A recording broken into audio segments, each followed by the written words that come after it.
Hi, I'm Marek Kiesling from the National Center for Transgender Equality. We're very excited to be working with LULAC and the National Gay and Lesbian Task Force to releasing a report on the discrimination faced by Latino and Latina transgender people in the United States.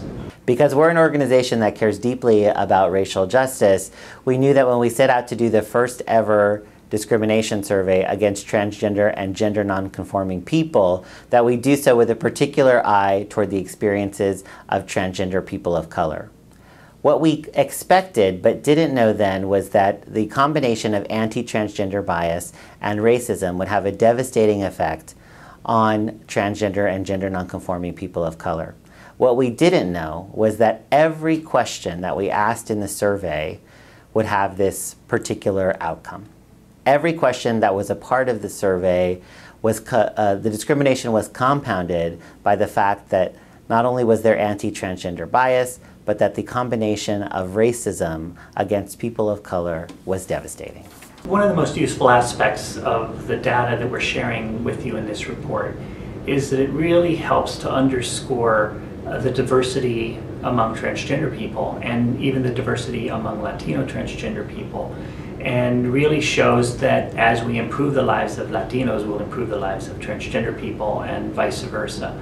But there's a lot of work to be done across all areas of discrimination, and this report really helps us identify which are the hot spots that need to be addressed fastest. We're proud to be working alongside our colleagues at the League of United Latin American Citizens, LULAC, to release this version of the study.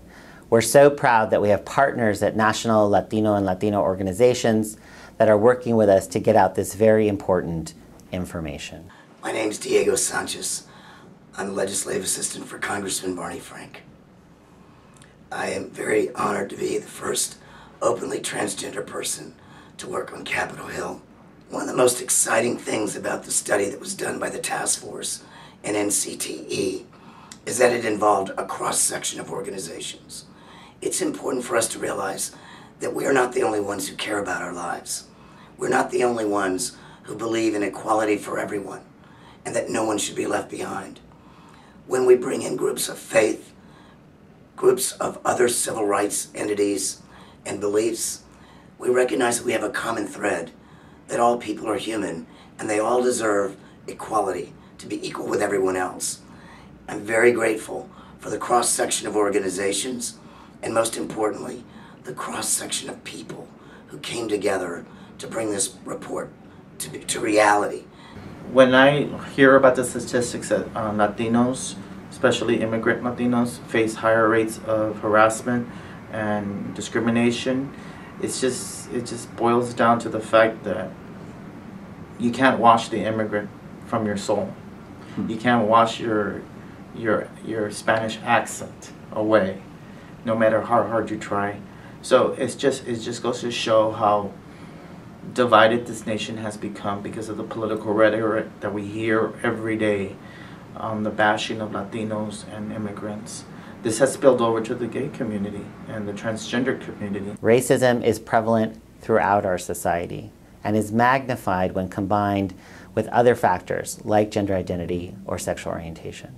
This study takes a deeper look at that and provides valuable information to organizations and individuals about what Latino and Latina, transgender and gender nonconforming people are facing in their daily lives. And every one of us, whether we're Latino or not, should be concerned about what is the information contained in the study.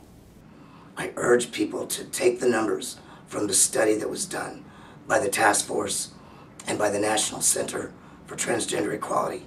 Use those numbers, make them more broadly known, and humanize them by being present in front of people who can make it different.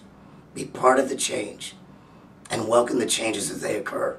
They're not all going to happen at once, but they can happen if we demand them and we ask for them boldly from the people who have the power to make it different.